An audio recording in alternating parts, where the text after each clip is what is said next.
Peut-être pousse.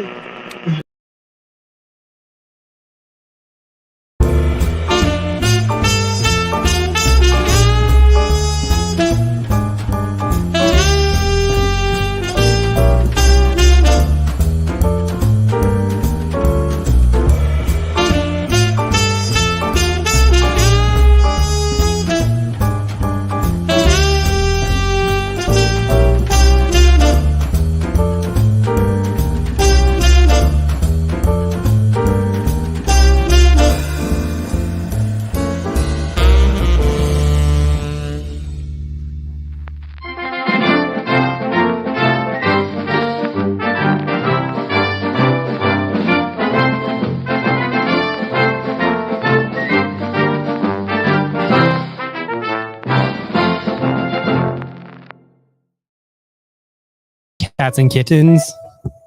Wow. Yes, that was very loud. Good evening and welcome to the muggiest new releases show from Variant Edition. My name is Danica. My name is Brandon. Awesome. It is another warm summer day.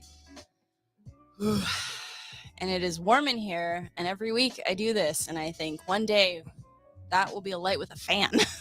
It sure will. And I don't care about the sound because the fan will save us. Yeah, we're sweaty messes. Welcome to the Sweaty Beast Show. Yeah. Nobody wants smell-o-vision. Now, I know it looks like it is. Yeah. Now, I know it looks like Brandon's fading away into the abyss, but it is because yesterday I had so much pent-up energy from just not doing anything on this wall that I primed it. So it's got two layers of white primer right now. Yeah. And that will be my next attack. The next time I paint, it will be this color over yonder. As Andrew can attest, we were very good at having really calm, relaxing days off. Mm-hmm. I It was bugging me. I know. It was on the show for like 3 weeks, and it's just the yellow was really bugging me. Yeah. No, I completely understand that, and I know that actually brings you a sense of calm. Yes, I attempted to do nothing yesterday, and I was so bored and so anxious. I played Stardew for like well over an hour, and I was like, cool, this is great. I can't do this for the rest of the evening. Like I physically can, but I don't want to. Anyway, it is too freaking hot. I wish we had a fan in here, but we only have fans on either end of the house. But we only technically spend like an hour in here. Yeah, and we really need to rehook up our air conditioner. Yeah, I think now's the time. I need to clean up the mudroom where everything is, so it will have space. Yeah, very nice. Oh, I'm out of a depression rut, so sleeping for that long is not an option for me anymore. I actually woke up naturally the other day, like an hour before my alarm, and I did not know who I was or where I was. No, I'm kidding. It was really weird. It was super weird. Who am I? I woke up and I'm like, I feel fine. Weird. Okay, I guess I'm gonna get up, because if I try to sleep for like half an hour, I'm going to feel like garbage. Yeah. Okay, no, this is not happening. I'm sorry. This is like the thinnest shirt, and it's just too hot. It's too hot. So another thing that we did this week is we retrieved some shelves, and you're going to see some new shelving within the next couple months. Yep. At Variant Edition. We just need to tidy them up, make them real spiffy, and then we're going to continue evolving as we always do. As anyone who's been to any of our locations knows, no format of the store is set. It never is, because all it takes is me going, I don't like that there. And then we switch. But that's also why things are on wheels. Indeed. And a lot of people have noticed that we flipped the front area. Mhm. That was a Danik and Andrew joint that I was the grunt work for. You know, you could have helped me for. You could have asked me for more help than you did. Yeah, You but really took it on yourself. exactly.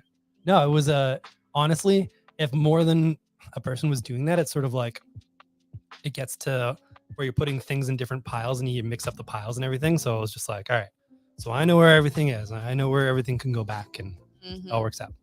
Okay. So things are kind of rumbling in the background, which is super fun. And I created a Facebook event last week because I am bringing back Introverts Reading Night. Yay! It has been since pre-pandemic, and I miss it. If you don't know what it is, and that's a-okay, because it's been 3 years, Introverts Reading Night is a quiet, chill time at the store. So I'll have nice, soft music on. You can show up at the store and read a book. Preferably, like if you bring one, you can bring one, or if you like buy one and read it. Because if you just sit there and read, that like some of our store stock, that's not ideal. Slight different feel than when we're a used bookstore as well. Yeah, exactly. So yeah, we'll have some comfy chairs set up. You can ignore everybody for the whole time you're there. That's fine. That's, it's an introverts reading night. So sometimes you want to go out to a location but not actually interact with anyone, and we want to bring that back. We miss that, and I think a lot of people do too. Now, a lot of people ask, okay, but I'm an introvert. I actually don't want to go there. There's a home game. Indeed, there is. Brandon has created a hashtag. So all we ask is that you share what you're reading that evening. And so it's like we're all reading together. And it will be this Thursday, June 15th from 5 p.m. to 7:30 p.m. Mm-hmm. Yeah, I popped up our website information. Perfect. You can go to Facebook, say that you're going. Even if you don't intend to come to the store, we would very appreciate you attending. Yeah, because it helps share that with other people. And then we'll keep an eye out on all of our social medias. I believe the hashway is VEINT Reading Night. And it's basically one of our shared experiences, as Danica was saying. We probably would have ran home editions of this during the pandemic if we weren't so busy. Like at our wits' end with keeping things going during the pandemic. Yeah, no, it's any and all events, no matter how little prep it took, just gone from the board. So I am obviously, other places have brought back events like last year, the year before, and we've been very slow, very cautious, purposely so. So like there's still not a lot of things what I'm comfortable with, having a lot of people at the store, but I'm getting more comfortable because we do get kind of our Wednesday crowds and sometimes Saturday crowds. There can be a couple families. The Chip Zdarsky signing was easily the biggest event we've had in years. Absolutely. And that went really well. So if you attended, thank you for being a polite human being, Thanks for not being a jerk. We got comments from Chip that this was the best that he'd had so far on the tour. And Chip's not a person who will say things just to say things. If he didn't believe it, he just wouldn't have said it. Yeah. And part of that, as he said, was just the people that were coming through. Mm-hmm. Everyone was pretty chill, basically. And we're very proud of all of you folks and the community that we've all built together. Yeah. Yes, masking is always encouraged at Variant Edition, and this event will be no different. So it is your comfort level. We do have a lot of customers who don't wear masks anymore, and that's fine. We're not enforcing anybody. So it's really encouraged but not mandatory. Yeah, indeed. And that will likely stay at Variant Edition for a long, long time. Yeah. Turns out when we do that, we don't get sick as often. Yeah. That's so weird. It's like when doctors wear masks when they're doing surgery. Because they're ineffective, right? Is why they do it. Okay. All right, Salty. Calm down. Oh, Salty. Salty was a hymn book that taught me about Jesus and God. It was an anthropomorphized psalm book. And so his name was Salty with a P at the front. P-S-A-L-T-Y. I definitely should have put my hair up. This was a mistake. This was a mistake. See, I'm not the only person. Well, you're not, no. Everyone with short hair, you don't understand. You don't understand my pain. Oh, the things I've seen, the things I've done. All right. So we have a pretty good stack tonight. Not too big, not too small, just exactly Goldilocks right. Indeed. And we have something that we can't tell you a lot about right at the top. We can as of 10 a.m. tomorrow morning. Yes. When we will have a message for you from Robert Kirkman. Yes. So check into all of our social media. Probably Facebook and Twitter. That's probably it. Facebook and YouTube are the ones that will probably do it. I'll see if I can run it on Twitter. Twitter's breaking. Still? Again? I don't know. It keeps doing Borkin. Yeah. So yeah, definitely pay attention tomorrow morning at 10 a.m. on our social media. So that's 10 a.m. Mountain Time. Just in case you're watching this outside of Alberta, I'm not sure how many people we have out of Alberta, but just in case. It does happen to involve the biggest release of this week, Void Rivals, but we can't tell you more. Ooh. Well, we can tell you about the premise of Void Rivals. We can do that. Did you want me to get that up? Because I did not. So it's basically people from two different factions end up crashing on a desolate planet and are kind of vying for resources. There's a whole sort of like space romancy fighty thing happening, and then the twist occurs. A twist, you don't say. Yeah, a very neat twist. This is the creative team behind Oblivion Song, and the artist who just wrapped up Chroma, one of my absolute favorite books of the past year. So I've been a little jazzed for this to fully read and experience with all of the spoiler pages in it. We were also sent a big old poster, and the back of this also tells folks some cool things that are coming later this year, including a book that I never thought I'd be buying on my own volition, but I will because of the creative team. Yeah. It's like how when Kelly Thompson started writing Deadpool, and I was like, are you kidding me? I'm going to buy a Deadpool series. Darn you, Kelly Thompson. Also, huge shout out to Kelly Thompson for she's going to be doing Birds of Prey in the fall, and I, for one, cannot wait. I probably idolize her, but I also feel like she deserves it. She can do no wrong. Like, I will follow her series wherever she goes, including Deadpool, apparently. But I love her. I think she's great. I don't think I brought anything to make notes with. I will. I love this. Can I get one? No, you cannot. I will make notes of the books that Sean cannot get. I will also note that for the first week of sale, Void Rivals is one per person off shelf.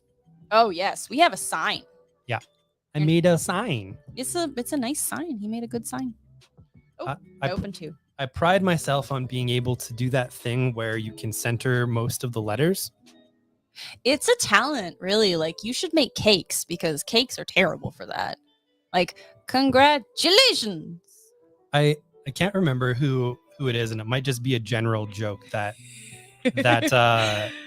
yes, Thomas, I'll add you to the list. That goes around the comedy circles, but there's that sort of thing like, the thing when you're making a sign and you're just like, I got this, and you go, big ol' C. Oh yeah. Was that Mulaney or is that someone else? It might be Mulaney. I remember that one. Yeah. Follow that with an A and a oh no. It's true. It's a good one. we're gonna have to try this out again. All right, let's try it. Let's try this out. Start off with a big ol' C. Congratulations. Oh no, this word is longer than I thought. Yeah, your writing is really good, and that's why for many, many years I just made you write all of our signage. Because when I wrote it, it looked like a child wrote it, and That's it was not terrible. Yeah, it was Mulaney. I know he milkshake ducked, but damn it all if New in Town isn't one of the best things. At least he didn't like racist milkshake duck. He Yeah. was just like He like rehab milkshake duck. he rehabbed and for a dude whose set was very wife guy. Right, he's not wife guy anymore. He's not wife guy anymore. Yeah, I So guess that's not. It could have been worse. He could have It's just cheated on messy her. life. Yeah. Okay. So that's not milkshake duck. Okay. So he's a broken man, which is great for a comic. That's how they become comedians. Yeah. You got to have a sense of humor or else you cry, which is also why we're in comics. Bow, bow, bow. I really want more of the. Was it John Mulaney and the Lunch Bunch? Oh, yeah, that's special. That was wild. Where they're like Richard Kind showing up and then they do crafts with like some old singer, like his name I can't remember. And then Oh, I'm going to forget. I'm going to forget. And then at the end, Jake Gyllenhaal shows up to be the music man. That was delightful as hell. Okay. So it looks like you're asking Milkshake Duck. It's a meme that's been around for quite a few years.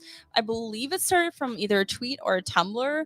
Was basically like something like, everybody loves the Milkshake Duck. We regret to inform you that Milkshake Duck is racist.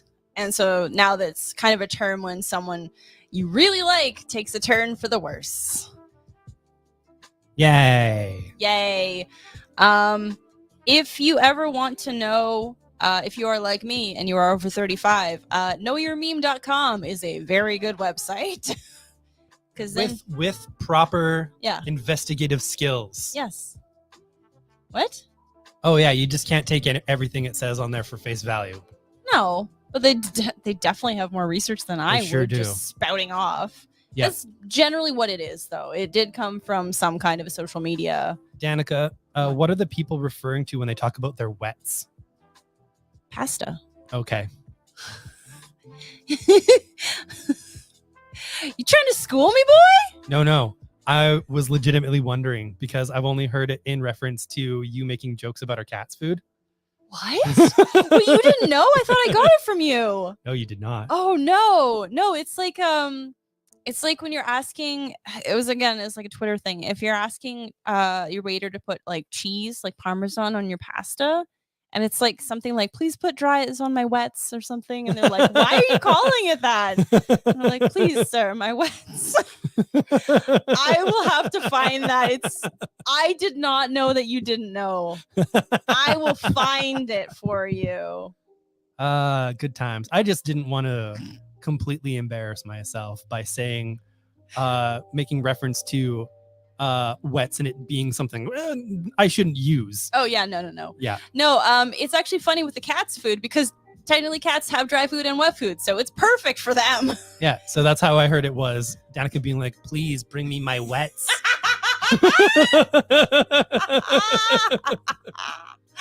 Oh my god, it's true. I did do that. Oh. That's okay. I'm not putting up all these comments. They're amazing, but Dr. Andrew Peterson is back in the chat, and honestly, can I say how happy I am? Seriously. I don't know if he appreciates that nickname. What, King called the doctor is an insult? Maybe an Alberta reference.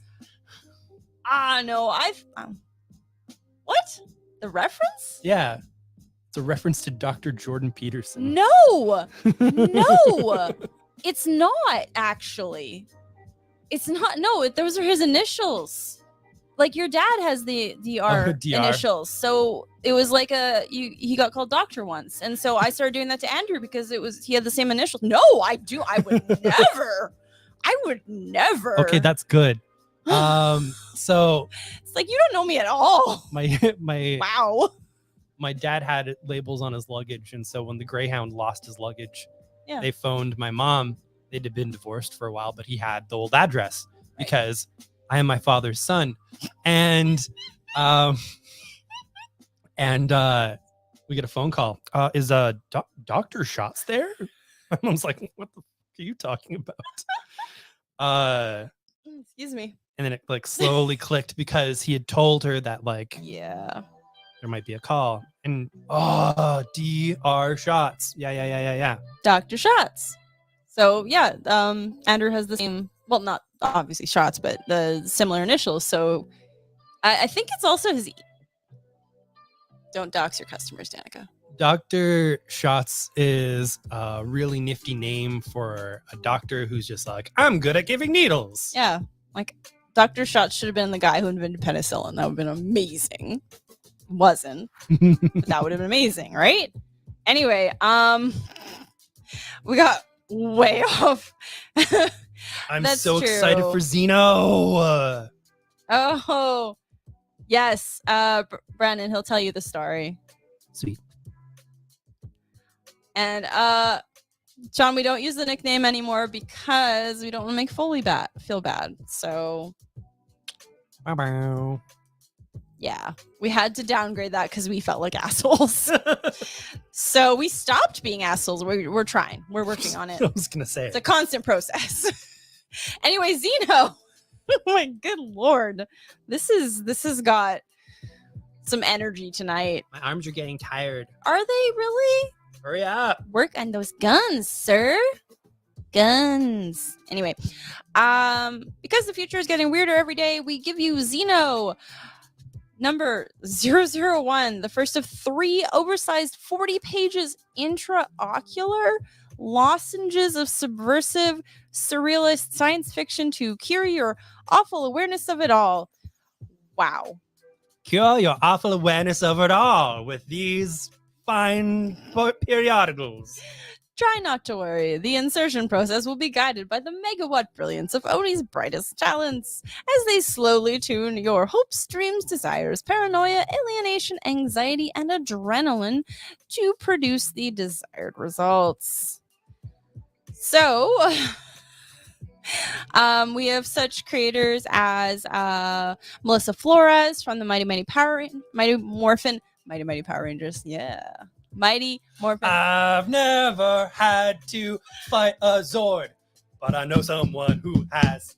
Makes me wonder if I could. Makes me wonder if I. All right. Danielle Izari from Judge Dredd. We've got Nick Cagnetti from Pink Lemonade. Pink Lemonade. Yeah. Underground Radicals, Jordan Thomas from Weird Work and Shaky Kane from Bulletproof Coffin. And Weird Work. Yeah. And Weird Work was just coming out soon. Very soon. Yeah, Anyway, like it's just I a good did FOCs for it soon. Yeah. It's just a Christopher good Condon, chaos. who does That Texas Blood. I said that. No. You don't have to do anything. And Phil Hester. Yeah. Who's classic Phil Hester of Phil Hester.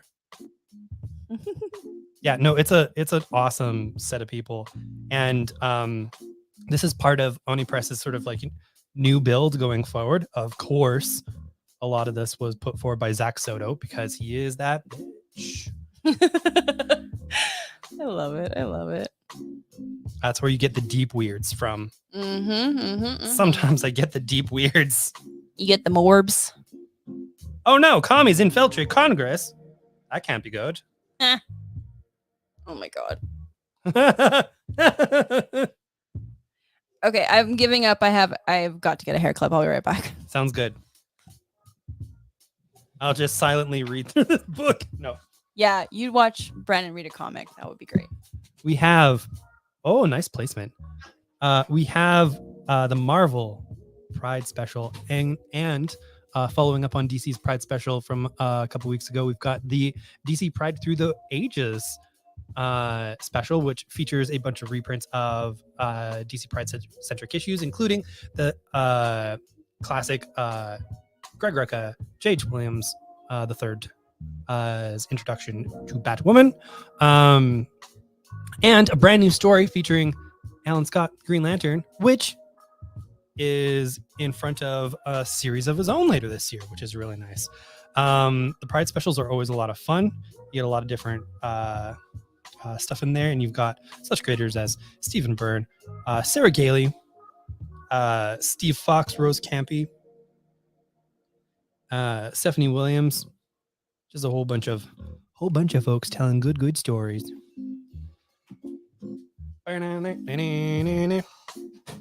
We have partial star of Across the Spider-Verse, Spider-Man India. The character has not appeared a whole lot before, just a little story. In my time selling comics, so in the last 16 years. Yeah, just the once before, I'm pretty sure. Pretty much.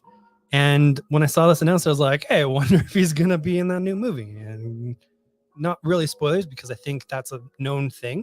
Mm-hmm. He's in the movie. Hooray! I really like this this look. It doesn't quite match up with how it works in the movie, because of course it doesn't. But it's still a lot of fun. My goodness, that movie, folks. Oh yeah, we can definitely talk about Spider-Verse in store now. If everyone else has seen it, or if people don't care about spoilers, just to know that we're safe to talk about it now. It was like mind-blowingly good. So no spoilers there. Just really freaking good. All right, they've done good work. Hey, have you ever heard of this Spider-Man? They have an animated movie. All right, so if you were getting Barbaric, there is now, whoops, it is a, oh, hey. Vault, baby. I love vaults. They got words on the back. Thank you, Vault, for putting, sorry, I'm abusing your comics, Vault. You better be sorry. Look at this. Look at this. At the very least, number 1 should have this on the back. It's a description of what's in the comic. Agreed. It can't be hard. Like, yes, I get it. That's ad space. However, people will buy your comic if you tell them what it's about. Wait, what? I know. People buy comics. I mean, not enough, but yes. We're so hungry. I'm just kidding. Queen of Swords. Sarah is a witch with a checkered past. Sound like my ladies. It is true. Checkered pasts. Ka is an assassin with an agenda all her own, and Deadheart is a barbarian who wants to bash everyone in her path. Sounds very sexual. I'm not gonna lie. Sounds very sexual. They'll have to unite their unique skills to track down a powerful foe who's tied their lives together. Get ready to meet your new favorite instrument of death, the evil Gabar, whose spirit is now trapped in Deadheart's sword. I love this. So we did cross-reference Barbaric. It is taking place in that world. And Barbaric is sort of these kind of more shorter series that go together to make, bigger stories. So this is your Barbaric for the next couple months. I like it.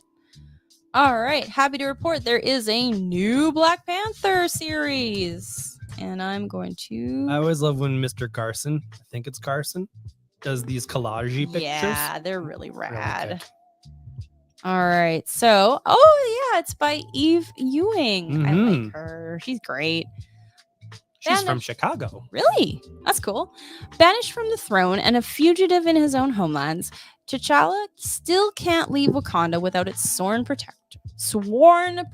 There we go. A king without a crown. He finds new purpose lurking the streets and shadows of the Wakandan city that bears his father's name, Burnin T'Chaka. New direction, new villains, new creative tea. I love you. New creative tea. Yeah. It's the Marvel promo BS. Let's get to the meat. What's this? Yes, that was a Mosaic cover, and yes, that is a Scotty Young cover. So yes, there is an adorable Black Panther, Scotty Young Black Panther. Mm-hmm. All right. It's time for Mothman is my boy. Classically, nobody likes Mothman, Everybody likes Mothman. He is the life of the party. What are you talking about? especially Danica. Danica is very ambivalent towards the Mothman. Oh my god. Oh my god. Who are you? Did you body smash my husband? Because like I feel like you don't know who I am at all tonight. I figured it would be worse to say that you don't care about the Mothman than you don't like the Mothman. It's fair. Yeah. Fair. I care very deeply about this beautiful boy. This muscle man. Yes. If you've ever seen pictures of the statue in Point Pleasant, West Virginia, he has not only a tight butt, he has abs. And people have, I think, they touch his butt for like good luck, the statue's butt, and it's worn down. Just a real good grip on that booty. Yeah. So get yourself some Mothman booty. That's on my bucket list because I'm insane. But if you don't know who Mothman is, from 1966 to 1967 in Point Pleasant, West Virginia, several witnesses reported seeing a man-sized winged creature with glowing red eyes. Circa 1980, Frank Frazetta painted his iconic work Mothman. Now you will learn the truth, and it's weird. Emmy nominee Tim Hendrick of Avatar: The Last Airbender and artist Andrea Moody, yay! British Paranormal Society, bring you the next expansion of the Frazetta-verse. I'm digging it. I'm digging it. I love Moody's work. Unfortunately, they only do the first 7 pages. Why are you like this? I know. Oh no, it's still good after. Yeah. No, it's still good. Who does? Luis Guaragna. Yes? Yes? Anyway, still very good. However, very sad. But that's okay. I'm gonna get a Frank Frazetta comic. I don't know who I am anymore either. You got a question regarding Batboy. No, I nothing him. That's weird. That was fake. See, Batboy's not real. Mothman, however. Okay. This is my Mothman theory. All right. He's not a harbinger of doom. He was a warning. We should have listened to Mothman because the bridge went out. Mothman did not cause the bridge to go out. I'm very serious about this. I'm actually serious. I know. Okay. I'm telling them because you don't know how serious. They don't know how serious I am about cryptids. Because I don't tend to bring that up a lot because people think I'm crazy. I mean, yeah, like I definitely agree with that. There's Nightwing's the sexiest cryptid. It is true. In the upcoming Night Terrors Poison Ivy issues, Nightwing's first appearance is him doing a soapy car wash. Yes. With his butt just hanging out. Just a little bubble butt and little shorts. Just a little booty. See, everyone who draws Nightwing that way knows what they're doing. They understood the knows assignment. The essence of the character. Yeah, the essence is his butt. Good person, better butt. Yeah, he's the hero we all deserve. Mm-hmm. All right. He's my cherry pie.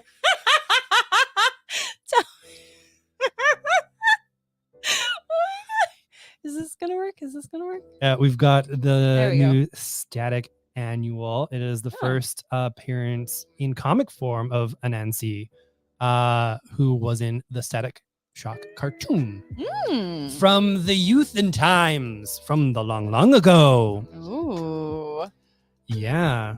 So this is a continuation of a lot of the milestone stuff that's happening. This you can read without having read any of the Static or any of the other books. You can just pop in, get a little taste, get a little nib, and be on your sweet way.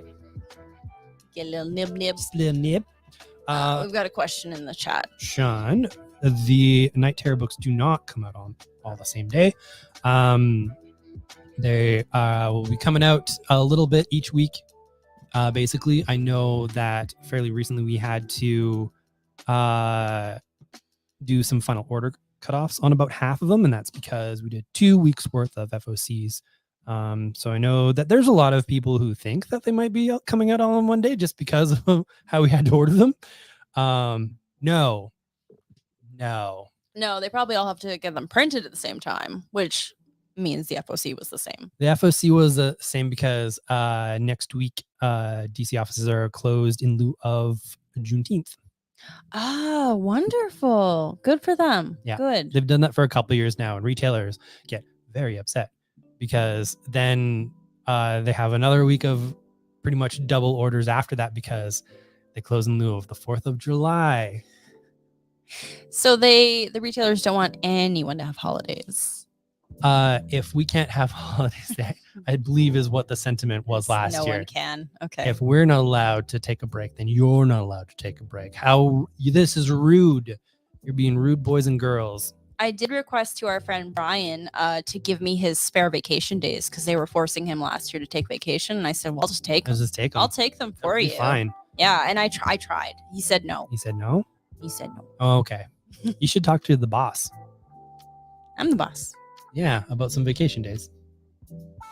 Well, actually, quick update. I pulled back in my schedule and it's been working. I feel so much better and my mental health has risen, I guess. I don't know. Improved? Like a beautiful souffle. Oh, nice. Yeah. Brandon told me about the Joker book as well. And I didn't read it myself, but the way he described it to me was amazing. I essentially narrated it to her as I was reading. It was perfect. I didn't need any more than that. It's so good. It's so ridiculously good. Yeah. I myself will be getting the Poison Ivy one because it's delightful. And I'm going to be getting the Jamie McKelvey variants. Right. Yeah, your girl. Yeah, there's a few books that we are cross-referencing for people. The Joker one's one of them because it is the same writer. Yeah. Poison Ivy one as well. And then a whole bunch of others.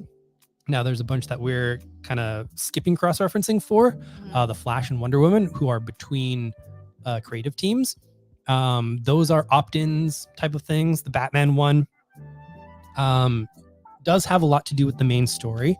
So I would push that more towards people who are interested in the main Night Terror story than I would people who are getting Chip Zdarsky's Batman because it has nothing to do with it. So there's this mix of books that will really kind of follow along with story and use these elements as building blocks for future stories. And there's others that are just sort of like I don't want to say means to an end, but they're just sort of, they're tying in and they're really more of a Night Terrors thing than they are if you're getting the series. Oh yeah, Batgun Dog. Ugh. Can we tell people about that? Because it was in that weird chat they had. It's one of the, I'll pull up the variant for people to see is what I'm gonna do. Okay, yeah. I'm just gonna leave this on the screen. And Brandon will explain this in pictures in a minute. Batgun Dog. But while he's doing that, honestly, I am so grateful to the guys for taking a bit of a heavier load for me to pull back. I'm only physically at the store 3 days a week now, and I work from home on Sundays. It's been amazing. Like it took.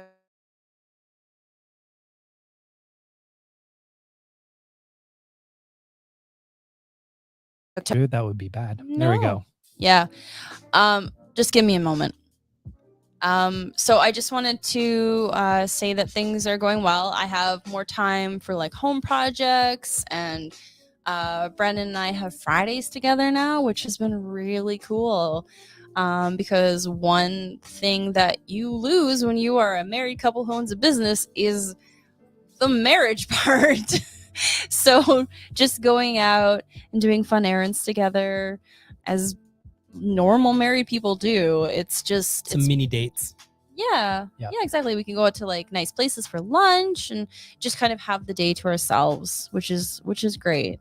Mondays were supposed to be that, but then they just turned into catch up on work for Tuesday. So yeah, pretty much, because there's more FOC stuff that has to be done. That usually takes a bit of time, and then just other general errands. Yeah. And having Fridays is really good because a lot of places we need to go are closed on Mondays. It's true. Like nice restaurants. Indeed. All right. Tell us about this bat gun dog thing. Bat gun dog. Look at that. Look at that baby. Why? It comes out of his mouth. It's a bat gun dog. A bat gun dog. It's a bat gun dog. You better watch out because it's gonna get you. I have nothing to say. Nothing. How about No. no? No. Okay. That's good. Bat gun dog. Yeah, it doesn't. It only made me angry the first time I heard about it. It doesn't make me continuously angry like Batmanium did. So I expect it. I don't know if anything will ever top that. I love Batmanium. I love Batmanium as the secret metal. I love the other thing about that Dark Knight's metal that made me laugh, which is a person being like, okay, so here's the thing about what's been happening. Do you see how this map of the multiverse is laid out? Well, as you can see on this side, this is the map of the multiverse, and the other side is black. That means there's a dark multiverse. And I'm just like, that's how maps work. It's the back of the piece of paper, my friend. I love it. I did not gather as much joy from it as you did. That's okay. I was not the demographic for that, and I'm not the demographic for this. I know exactly why Andrew is asking me that, and I will show you the picture very shortly. Oh, okay. Should I just leave it up? I can't show them the picture because it's from the book. Oh yeah, okay. No, so it's a retail only for now because things aren't released. While you are doing that, actually, then that's cool. I will talk about Click Click Boom from Doug Wagner. Meat Sprout. Actually, wait. I'm gonna put this here because I think that really worked last time. Meat Sprout. Yeah. Delicious. There. I think that it works. I think it catches the light. There we go. Meat Sprout, a mute assassin who communicates exclusively through Polaroid pictures. Being raised by her doomsday prepping grandfather in the rolling hills of Idaho, Sprout has never been around other people, watched TV, or seen clothes outside of army fatigues. Now she's headed to the big lights of New York City to avenge her grandfather's murder, but will the city's mesmerizing glitz and glam help her succeed or be the death of her? Da-da-da. All right, let me see here. What a dork. It's pretty great. I'm Batman. I'm so sad about my parents. Anyway. Oh, hey, look. Andrea Muti again. Whoops, I wonder where they went. Where did my parents go? They both went out for cigarettes and they haven't come back yet. It's been 35 years. I think Bruce Wayne could steal the start of your set, Andrew, and be like, so my parents died. Pause for laughter. Bum, ba-dum, bum, bum. All right. Now, for that joke to work, do you just let it ride quietly and uncomfortably, or do you punctuate it with a ba-dunce? I think it depends on the crowd. Yeah, and the delivery, you really have the delivery has to be perfect. Yeah, you got to read the room. And Bruce Wayne is not a comedian. He does not have timing. He doesn't have a tight 5. He doesn't have a tight 5. He doesn't have a tight 6-pack either. What? Anyway, do you think that he has prepped a tight 5 just in case? Because he is Batman. Just in case the Joker ties him to something and he has to do a tight 5 to get out of it. I mean, he's Batman. He is the most prepared for everything. Yeah. He had shark spray. I know. Yeah, he did. I know Zdarsky talked about an issue of Spider-Man that he wrote, and I think drew, but I can't remember. But what part of it involves Spider-Man getting roped into a stand-up set? And he's like, it was the hardest page to write. Oh yeah. Because Spider-Man's quippy, but he's not a comedian. He doesn't have comedy chops. And so it was like this exercise in writing. He's like, I would know how to write a comedy set. I could kind of figure that out. But writing Spider-Man, almost figuring out a comedy set is hard. And I think that would be an interesting thing for a Batman as well. All right, so someone out there, if they want, for some reason, actually, no, this is different. Is it Batman performing or Bruce Wayne? Those are two completely different sets. I bet, you know what? I bet he does have one for Bruce Wayne. I think he does. All right, a ghost story for the end of the world. In a not so far future, rife with climate disasters and worldwide instability. Oh, hell. The future, yeah. Yeah, an eccentric billionaire and his crew,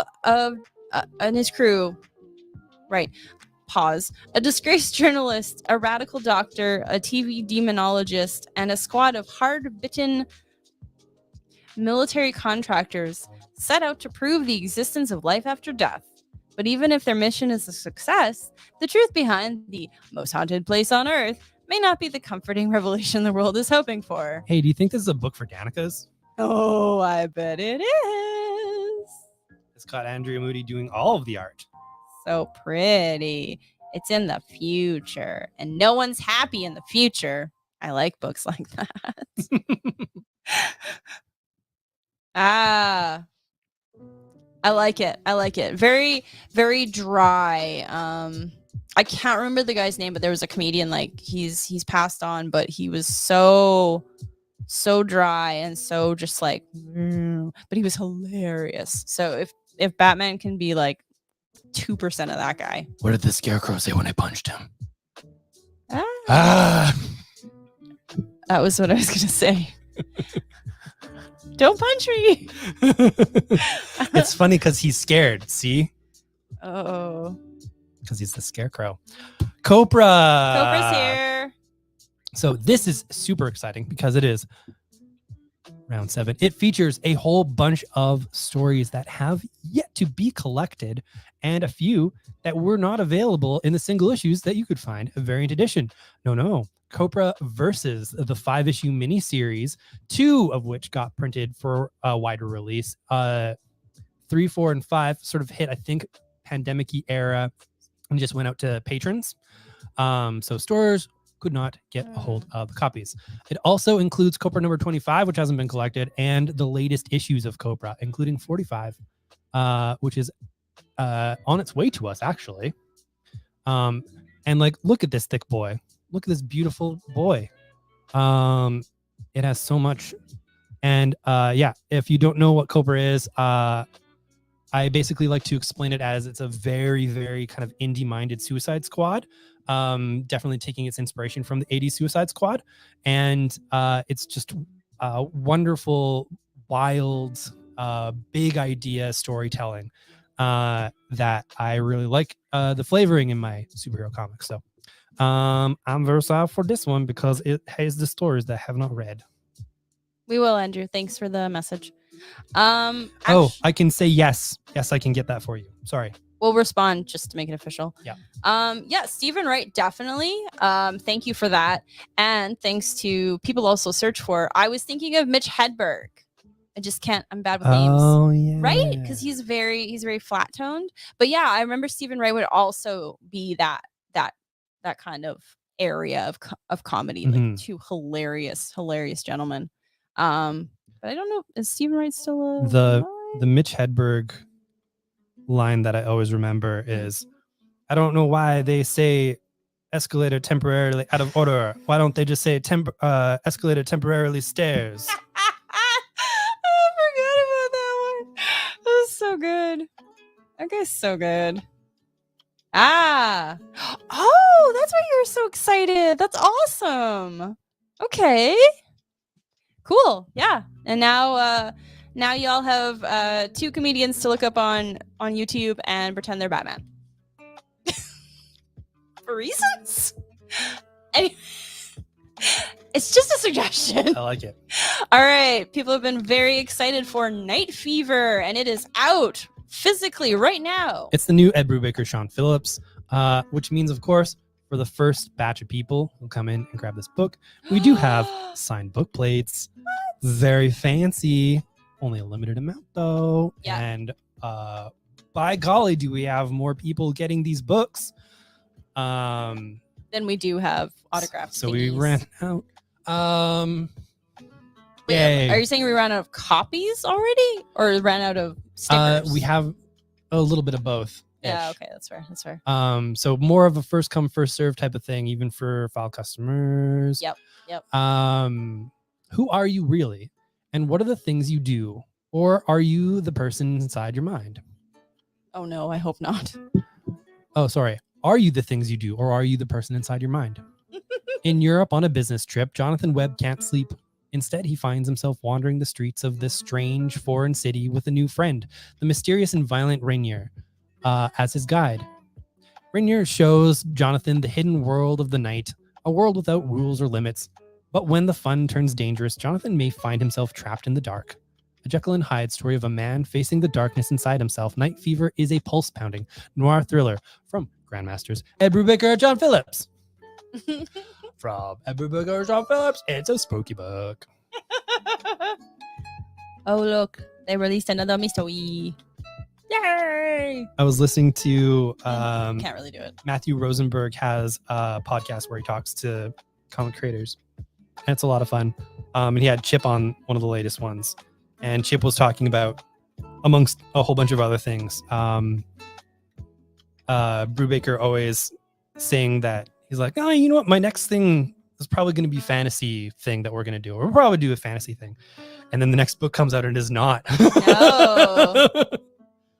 And he talked about how, you know, certain people kind of really find their flavor, and then they're kind of there, and it's easily marketable. And that's sort of what he ended up talking about. He's like, man, I didn't do that.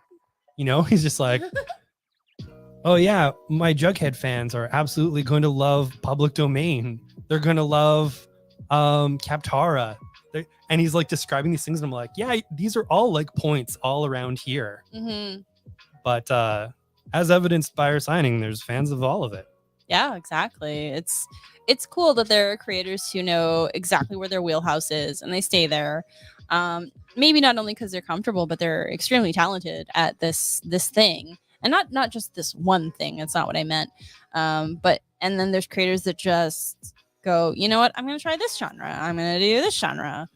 Let's try this. This is cool. Like, I love that there are enough different creators to just literally do that for everybody, all readers. Yeah, absolutely. Yeah. I'm going to do the next two, or we can just switch them off or whatever. I want to do this one. Yeah, we'll figure it out. Okay. All right. The third Ham Helsing is out. Ham Helsing is brilliant. And we're talking about this mostly so that we can still talk about Ham Helsing. Yes. He's a pig who fights vampires. It's great. It's so great.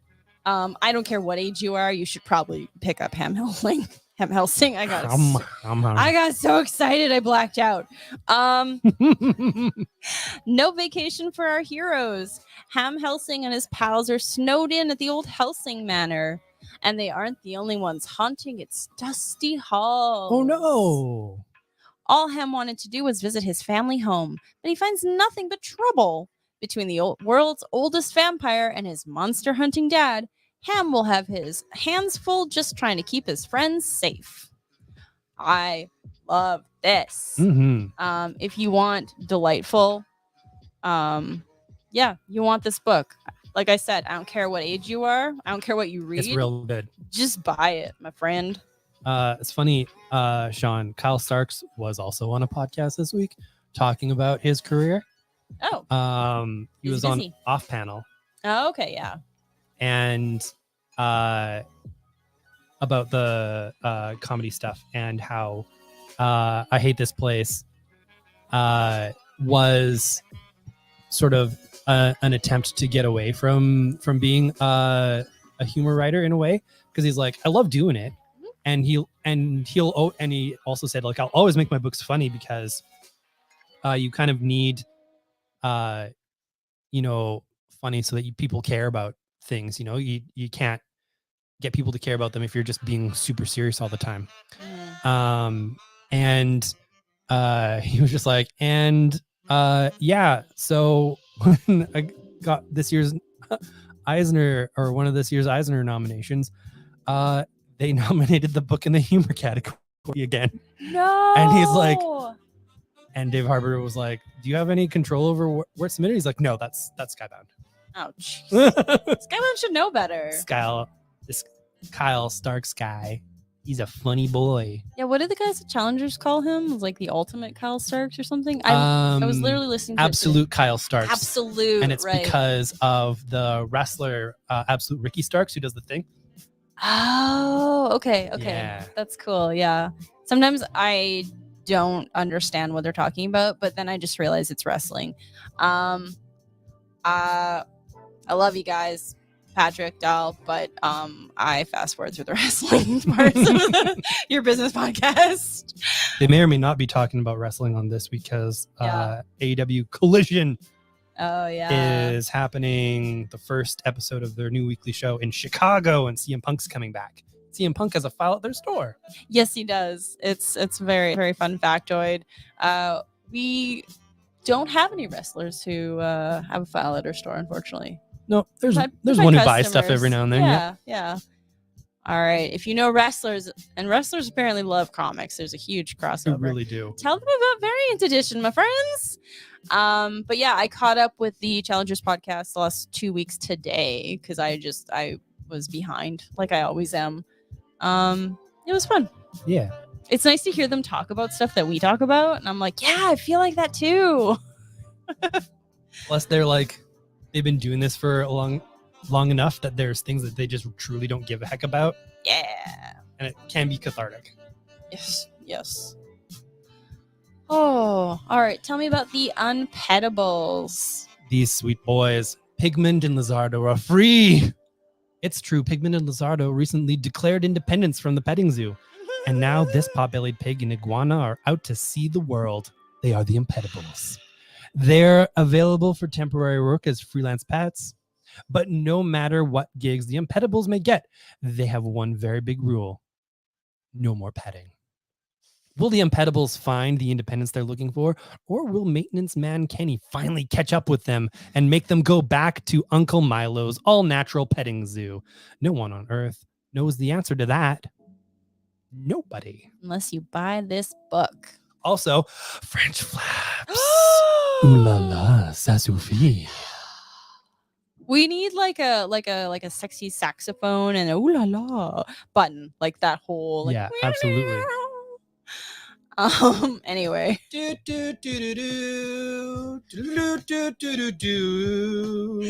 Except a sexier saxophone than that. Ooh la la. And like a whisper. Yeah. Whisper. The new Clone High stuff is still really great, by the way.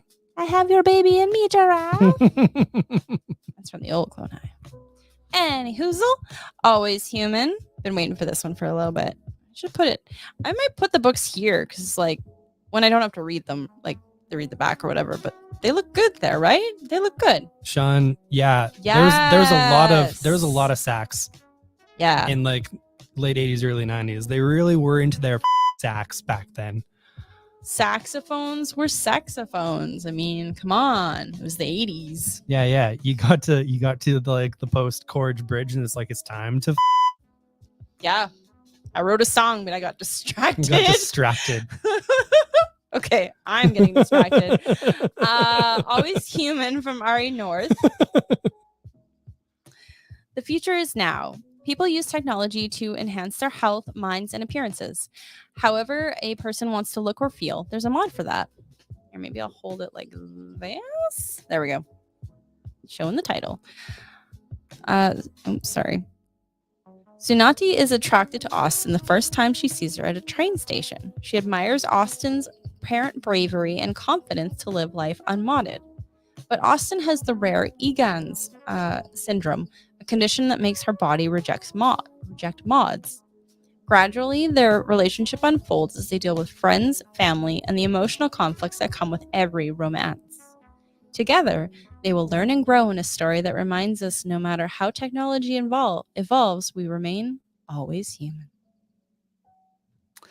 So this was originally on Webtoon, and it is published in partnership with GLAAD. Hey. Yeah. Hey. So good. I love it. Yeah, a portion of the proceeds from the sale of this book will be donated to accelerating LGBTQ acceptance. Hell yeah. It's also got a pull quote from Lila Sturgis, who is amazing. A radiant book, charming, heartfelt, and unabashedly queer. Yay. I'm so happy. Oh my God, I can't wait to read this. Look how pretty it is. Oh my goodness, it is gorgeous. It's so pretty. The coloring is outstanding. Yeah, that's part of the reason I wanted it. Very cool. The chat's getting sexy. I'm the sax man. Squee ba ba ba da pop. Squee ba ba ba da pop. Squee ba ba ba da pop. I'm a cat man. Oh my God. Yeah. That's what we've changed it to here. Yes, we have. Things are not sexy when there are cats. There's a really good tweet I saw in the last week or two, which was, I wish people would release albums of the songs they've changed for their cats. And so many. I started to realize we have an album's worth. Like, we have a lot. Because Squee, as a word and name, goes into so many places. It can just be switched with anything that ends in E. Also, we have one, Return of the Max, because they. Oh yeah. Return of the Max. Return of the Max. Because he and Squee don't quite get along. They're getting there. You did not say he'd come for me. Return of the Max. Return of the Max. You lied to Squee. Right, that was it. You said the boy could not find him. You lied to Squee. Oh no, he's here. Oh no, he's here. Return of the Max. Cat song. Not yet, but we will. Yeah, we sing songs about our cats to our cats. Tell me about Bizzard. Bizzard, the bear wizard.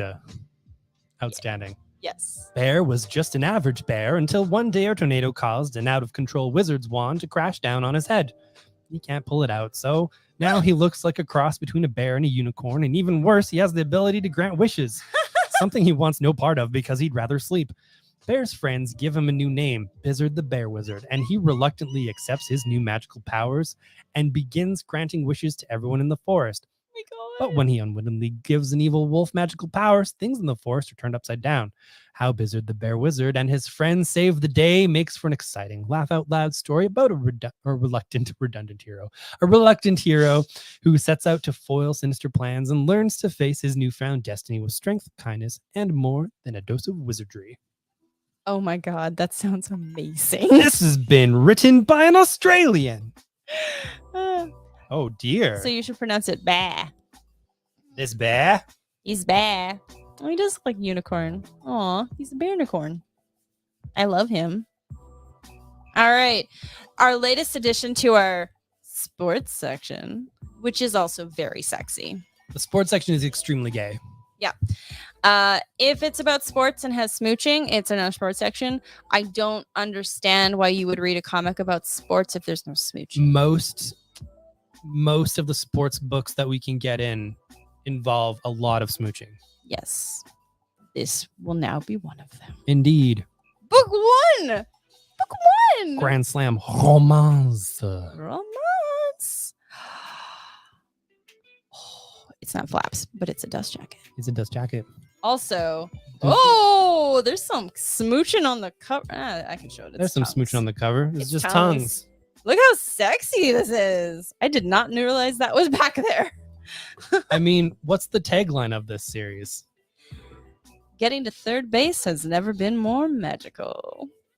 For our young adult section. No, I don't think so. I don't think so. Oh my God. Oh, this is cute as hell. What's it about? I will find out after I read. I'm just kidding. I'm just gonna read it on the show.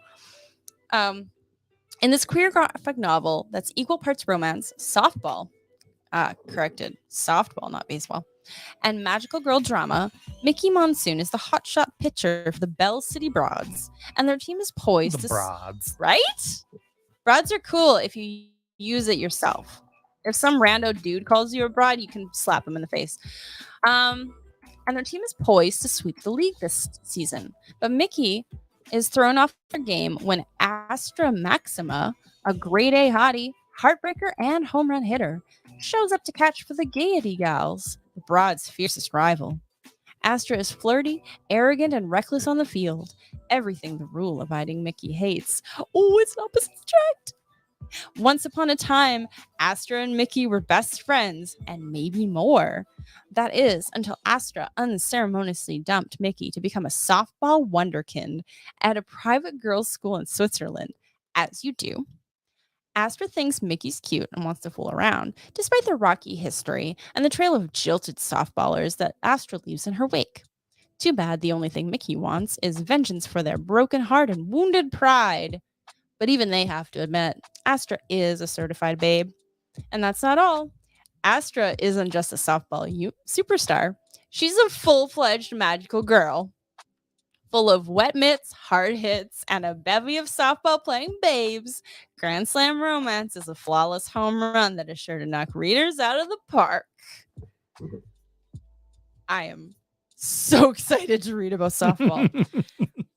I really like the sport of softball.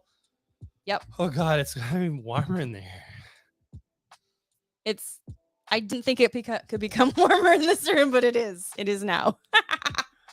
We have Keeping Two, which is an older book, but new to us. Absolutely gorgeous design. I don't know if that's true or not, and I don't care because it's delightful. Thank you, Tyson. A young couple is stuck in traffic, reading a book aloud to each other to pass the time.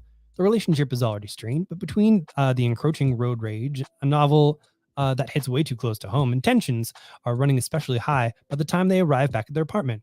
When one of them leaves to get takeout in a movie, each of the young lovers is individually forced to confront loss, grief, fear, and insecurities in unexpected and shocking ways. And then this talks about the forms that he uses in the arts and whatnots. This has come out a while back, so I can just show you the arts. Hey, it's green. And it took apparently 20 years to make. Oh, wow. So is it all green? Like green and darker green. Oh, cool.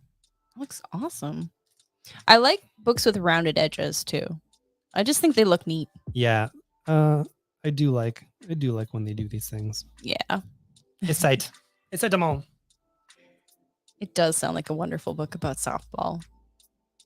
I'm definitely going to get into sports at some point for reasons. Just having fun. I'm sorry. It's like how one of our friends is into wrestling specifically for Rhea Ripley. Yes, yeah. I understand. Those were words. Those were words. Hey, I watched Ember Moon for a while before she was switched to another character. Yeah. But I'm like, she's a werewolf. She was pretty much a werewolf, yes. She's like a hot lady werewolf who wrestles. I'm sorry. Now, like, are you dead if you don't like that? And now she's just like a hot nerd who like steps on people. Why aren't I watching more of this? Yeah. She always comes to the ring wearing some kind of like reference to a thing that she likes. And now she's a bad guy, so she just steps on people until they die. How have you not sent me pictures constantly? This is rude. This has been very rude. It's a rude cast is what we're doing right now. Rude boy summer.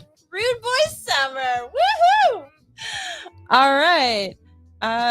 Sui and the Strange White Light. Oh, it's the spooky companion to Sui and the Shadow. I am not sure if we have that in. We used to. Yeah. That's okay. If we don't, we'll make that happen. Indeed. Sui and the Zero Detective Club are back and ready to unravel some mysteries. However, aside from a bunch of missing cat cases, there really isn't much to solve. That is until Smarty. I heard cat geese. Cat cases. Okay. That's fair. I'm probably going too fast because I noticed we are over an hour and I want to thank everybody for staying late with us. The pile was bigger than I thought. Also, we got tangent. I think the people are here for the tangents usually. Went on a tangent. Yeah. It's like, watch us talk for an hour about things. And also there are comics sometimes, which also is kind of the very traditional way, really. Yeah. Comics are like happenstance, but it's like, talk to us about nerdy things. Oh, here, you want a book? Sweetie's nemesis from her old school goes missing. So Smarty, leaving only one clue: Newtown. Nemesis or not, it's up to Sweet to find Smarty. But Smarty's disappearance isn't the old weird thing going on in this part of town. There's an army of workers in white uniforms installing strange devices. And all the adults, and all the adults have started acting bizarrely and ignoring their kids. With all these odd occurrences, it's up to the Zero Detective Club of Outskirtsville to find out what's going on. Interesting. Okay. I don't think I even got to read the first one. I am very intrigued. All right. We'll make sure. Ben knows. Ben gets it. We have a big old collection of the Dead Boy detectives. No case too weird. Edwin Payne and Charles Rowland haven't reached their teens, but they're already the best detectives alive in England, or they would be if they hadn't been murdered, which is why they haven't aged since they died. But not even death can prevent these spectral sleuths from taking on cases that are too bizarre for the living, including one that introduces them to young socialite Crystal Palace, who happens to be a student at St. Hilarions. No! The very school where Edwin and Charles lost their lives decades ago. And in another mystery, strikingly close to home, Charles discovers that he has a long-lost half-sister from his father's secret family. Have Charles and Edward and their new ally Crystal stumbled onto a conundrum that would have been better left unsolved? Crystal Palace. Crystal Palace. Ironically, that was a good pairing. We didn't do that on purpose, but spooky detective stories. Yep. So if you are a parent and you like spooky things, we have a lot of spooky kids stuff so that you can integrate your child into spooky reading at a young age. And it's got all that real good Mark Buckingham art, if you like the art from Fabalis. The Fables. All right. Do you like the Fables? We've got We have Sonic. stories. Sonic the Hedgehog, overpowered. We always just like to tell people when the new Sonic's out because people like the new Sonic. That's the thing that they like. Yeah, it's like it's got the issue numbers, but it's not a volume. So I guess it's just like this is. It's got a volume hidden on there somewhere, right at the top, I think, of the spine. Oh yeah, I was looking for it at the bottom. It's 14. It's volume 14. So yeah, I'm not even gonna bother because it's volume 14. But you know what? If you like Sonic, we got Sonic. People do. Yeah. In fact, we still need to restock some more because we keep selling it. That's fair. Sonic. You and I should do an audit of our all ages section. Yeah, it's on our list.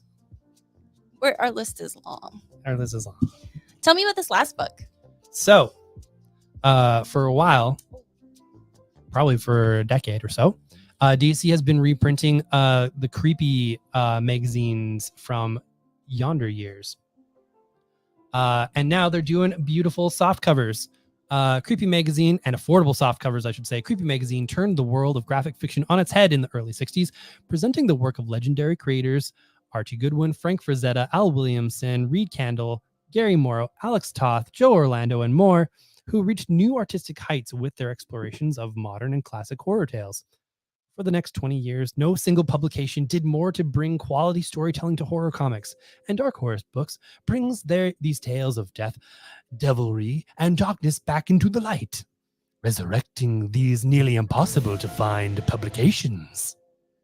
So this one has issues 1 to 5 in their entirety, or the magazine issues 1 to 5, including original ads, letter columns, and other features, with a forward by comics historian and Warren Magazine's expert John B. Cook. Oh, see, you know they're important if they have a middle initial. It's got the letters, it's got the ads, it's got the everythings. Nice. So it's basically like neat facsimile editions. Now own a real mystery and man mask. See, that's fine, right? No, that's a fine thing for someone to own. That's a sex thing. At last, you can have your very own Hollywood mystery man mask type mask. This amazing head mask is a genuine wool, double-stitched with felt lining for real comfort. For convenience, the mouth flap opens and snaps open or shut. This is a gift mask. The mask is held in place by elastic headbands, while the special wool collar drapes down over the shoulders. Use your mask to 1. Make a movie with yourself starring as a mysterious Avenger. 2, organize a masked phantom club with your friends. 3, protect your face against freezing cold weather. Act now and send your very own, send for your very own brand new mask. Only $1 plus 25 cents for postage and handling. Okay, I'm gonna read the one up under that because that is insane. Okay, here you go. All right. Okay. It's actually less insane than I thought, but it starts out with watch the miracle of birth before your very eyes. And you go, no. Would you like to see birth? See the entire hatching process from egg to chick through the plastic dome window of this 2-egg incubator. So it actually it's bad. It's you can fine. be your very own mama or papa.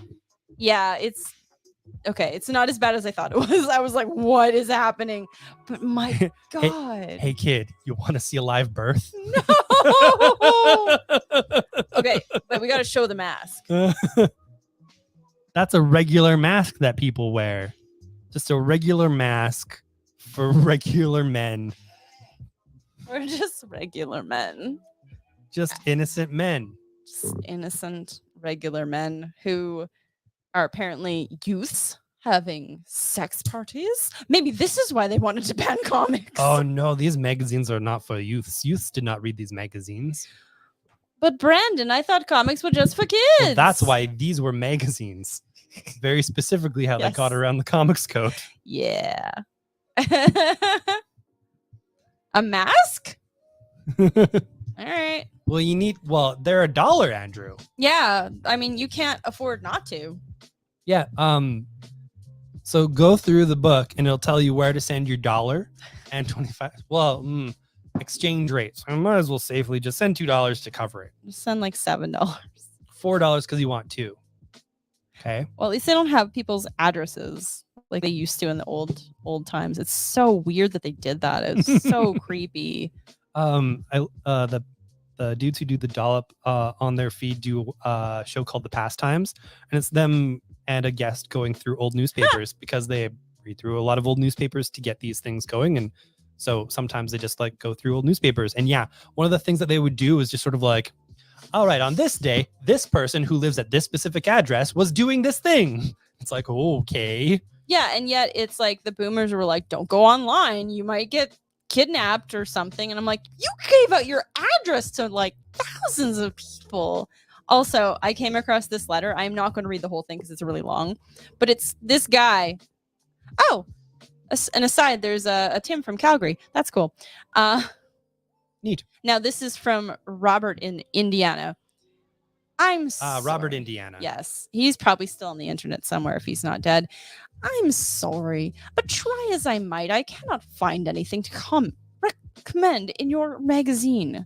Sorry, because I wanted to. I wanted to enjoy your magazine, but I couldn't, no matter how hard I try. My biggest complaint is the stories themselves. There is nothing wrong with horror per se, but like so much else in life, there is good horror and there is bad horror. And creepy, in my opinion, is bad horror. What a nerd. This is terrible. I'm gonna steal this man's lunch money. He wrote a very long letter, so if you do buy it, it's on page 154, because this guy is kind of dick. Well, and that's the thing. Whenever I've seen older letter pages, we always think of just like, oh man, people are rude right now. It's wild reading a whole bunch of older comics where they're just like, you know whose art sucks and is bad and terrible? Jack Kirby. That dude couldn't draw his way out of a paper bag. Kick him to the curb. We should bring back the paper bag comment. That needs to come back because it makes no sense and I love it. I love it so much. There's some old-timey insults that are actually good, you know, like obviously not the racist ones, but like just fun, stupid stuff. And then unless that's a racist thing, and then, well, we'll milkshake deck the whole thing. I'm gonna read the rest of this guy's letter. It's so funny. But it's much like the facsimiles where I like it for the ads because the ads are stupid and hilarious. The letters. Right, yes. Okay. I was thinking just that. Is that you either wrote it by hand So you're like really angry about it. Or you're like on your typewriter and you can't make a spelling mistake on your typewriters. You have to have like whiteout and stuff. Like these guys meant it. You know, it's one thing to like just blitz a Facebook post and be like, there's good horror and there's bad horror, and your magazine is bad horror. Also, I have a horror section that would make this guy so wrong because his brain would explode. We have like 72 types of horror in one little shelf, and people can just shove it up the butts. Constance, bring the writing contraption. I have opinions. I am a man with opinions. Yeah, actually, maybe if he was that douchey, he did not type it up himself. He had a woman do it for him because women are secretaries, blah, blah, blah. Anyway, this is turning into a fun rant show. We should just come on and rant about things. Dearest Creepy Magazine, I abhor your general tenor and I find your work to be deplorable. In time, please see forth to get better at your job.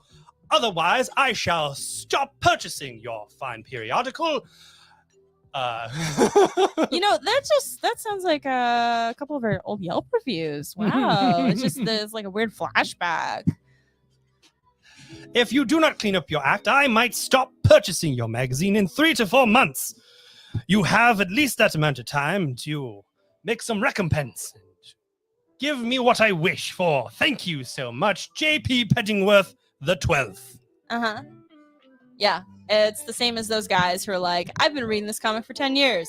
I have not enjoyed it for 10 years, but I will not stop reading it because it'll change. It'll change one day. I'm just going to write a letter and tell him I'm angry. Constance, open my Twitter account. Type this out with your chicken fingers. Dearest Internet, up your nose with a rubber hose. Sincerely, J.P. Pettingworth the 12th. I love him. I hate him. I love him. I hate him. All right, we should wrap this up. This is amazing. Thank you all for being here for the long haul. Oh no, you have another one. Constance, get me an invite to Blue Sky promptly. No! Topical! All right, since I painted, I forgot to put the nail back up. So this is how we're gonna do this. This is how we do it. This is how we romper. Do, do, do, do, do, do, do. This is how we romper room. All right, it's the time of the show when we do our completely original magic mirror thing where we look out, we see the audience, and we say, hi, thank you for being here. And we hope we know that we are also here for you, for whatever you need. Just reach out and yeah, thank you so much for being around and we appreciate you. All right, I'm looking out and I'm seeing Ben. Hello. Hi, Ben. I'm seeing the one and only Foley, and you can too. Wednesday, Thursday, Friday from 11 a.m. to 6:30 p.m. We're open till 7 on those days, and on Fridays, Foley is also there until 7 because we are not. On Saturdays, you can find him as well from 11 till 5. And you can find Danica in store on Wednesdays and Thursdays. She's also there on Tuesdays. Yeah, but no one sees me on Tuesdays. I am a mist.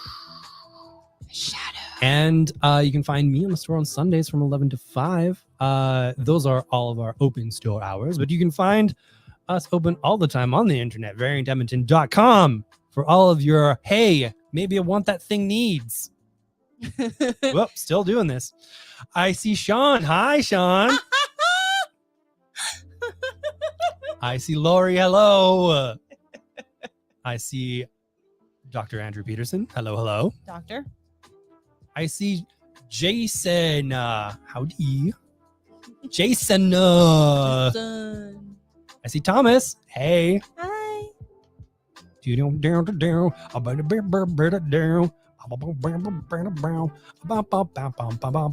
I see Craig. Hey, Craig. What? I'm very sorry about that time that we did the music. He stopped in for one. Oh my God. I missed it. That's awesome. He's right here. I don't remember which song it was, but that's amazing. Beep, beep, beep, beep. Oh. I see Tyson.